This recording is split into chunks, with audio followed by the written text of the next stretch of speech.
I remember the moment like a photograph snapped in sharp clarity. My dad's voice was steady over the speakerphone, the kind of steady that carried authority without anger. "You need to cover this," he said. "It's your responsibility. Olivia's mistake, well, you'll fix it."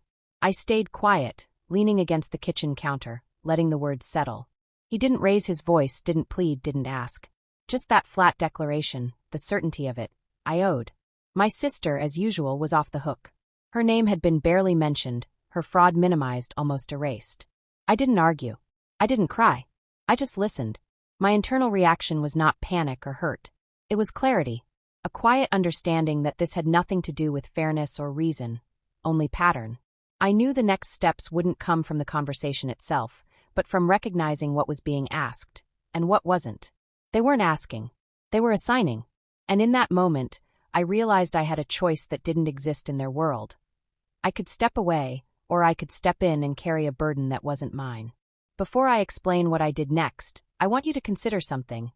How often have you been held accountable for something you didn't do, simply because someone decided you should be? It's a small, subtle pressure, almost invisible until it's too late. If this story resonates with you, pause for a moment, like the video, and comment where you're watching from. Share if you've ever been blamed unfairly. Have you ever had the weight of someone else's mistakes placed on your shoulders? I'm Surya, and what I'm about to show you is not about fighting or proving them wrong. It's about clarity, boundaries, and leaving a situation that's quietly unsafe. The thing about my family is that the pattern had been there for years. Olivia would make mistakes, large or small, and the consequences would almost always fall to me. From forgotten bills that mysteriously went missing, to minor infractions at work I wasn't even present for, I had been the default recipient of responsibility. I remember once when she took a loan in her name and failed to report it. My dad had called me in calmly and asked if I could cover it until she sorted things out. I had paid, not because I benefited, not because I wanted to, but because that was the role assigned to me. Another time, during a family investment project, she had mismanaged funds, and the accountants had confused our names. My name appeared on the ledger. I had absorbed the oversight, quietly corrected it, and no one else had batted an eye. It wasn't resentment that shaped me in those years. It was observation, a pattern of defaulting responsibility, of shielding her at my expense. I could see the inevitability of it clearly. I was always chosen because I was predictable, compliant, and unreactive. I've never yelled, never argued. I've never made it personal. I've simply watched the pattern repeat, recognized it, and documented it internally. That clarity would eventually guide my next steps. The fraud itself was straightforward, though the implications were not. Olivia had falsified client contracts at her work, resulting in significant financial exposure for the company.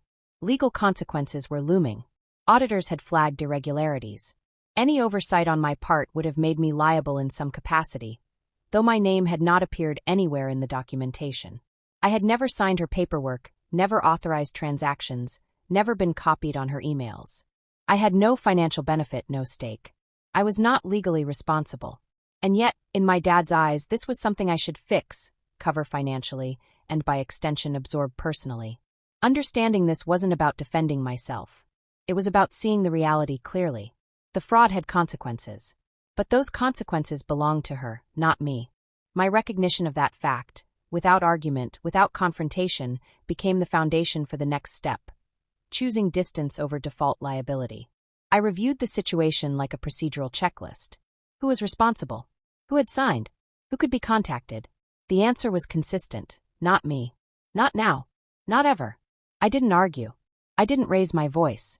I stayed silent. It's tempting to think that staying quiet is weakness, but in this situation, silence was clarity. Arguing would have invited escalation. Emotion fuels coercion.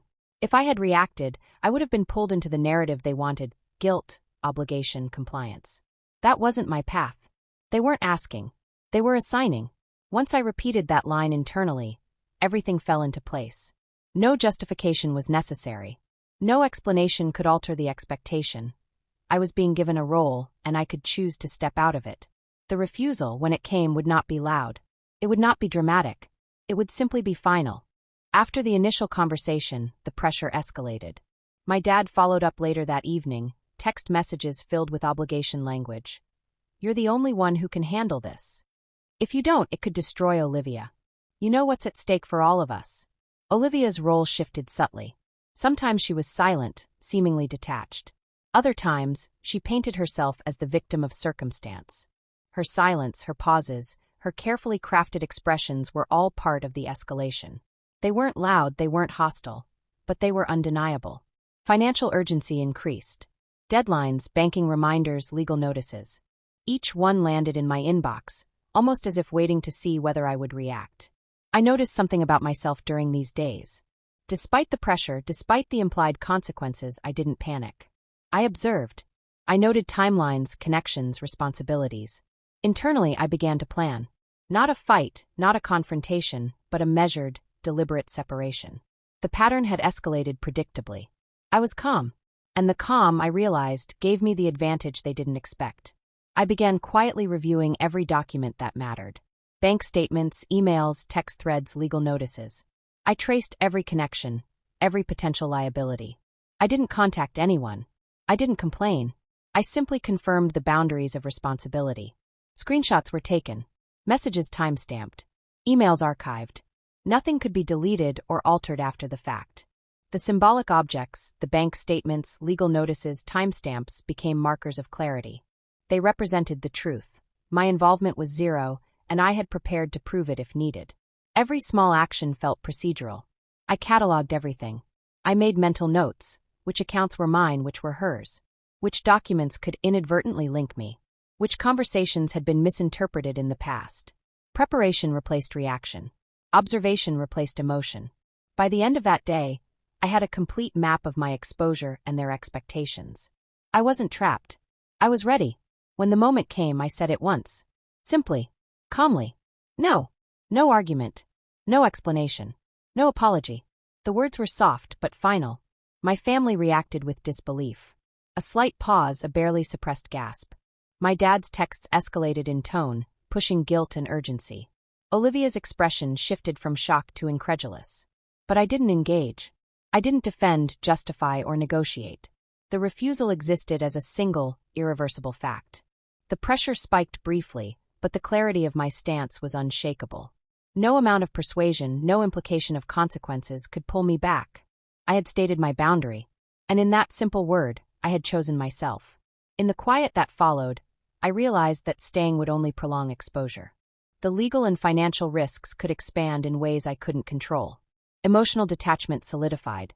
I booked a one-way ticket abroad. I arranged my apartment lease transfer. I secured a new role in a different city. There would be no announcement, no confrontation, no explanation. It was an internal decision, quiet and deliberate. Distance would be my safeguard. Freedom would be my defense. From afar, I observed the consequences unfold. Legal inquiries reached them. Banks called. Auditors questioned. Social circles whispered. Financial pressure mounted, quietly, inevitably. I did not intervene. I did not step in to rescue. I had learned that proximity invites responsibility, even when undeserved. From a distance, clarity remained. Reports of stress and panic filtered through family friends. Olivia, suddenly unshielded, faced questions she had never answered before. My father, who had assigned me the role of fixer, now realized the implications of his expectations. I watched silently, tracking timelines, noting outcomes. There was no triumph, no satisfaction. Only a calm observation of events, as they naturally unfolded. Distance had become my tool. Protection, not power, had become my guiding principle. The airport felt like a threshold, a literal and symbolic point of separation. My phone went silent. The email thread with my dad and Olivia was deleted. My bag closed. The house key was discarded. Every movement was controlled, deliberate. No dramatic goodbyes. No final confrontation. Just a steady, silent march toward a life no longer tethered to their expectations. The departure itself was quiet. The cityscape passed in a blur outside the window, marking distance, marking clarity. Once I landed, relief settled in gradually. Not relief from anger, but relief from obligation. Freedom came in the quiet moments. Unpacking, setting up a new space, seeing that my choices were fully my own. I owned my decisions. I chose safety over approval. I ended the inherited roles that had defined me for years. There was no lecture, no revenge, no moral judgment. Only quiet reflection and measured, irreversible clarity. I am not responsible for the mistakes of others. I am not the default holder of consequences. I am allowed to step away, to protect myself, and to remain present in my own life. And in that I am free. Free from obligation. Free from default responsibility. Free from roles assigned without consent. And the silence of distance speaks louder than any argument ever could. Final line, I walked away, and in that step, everything that was never mine remained behind.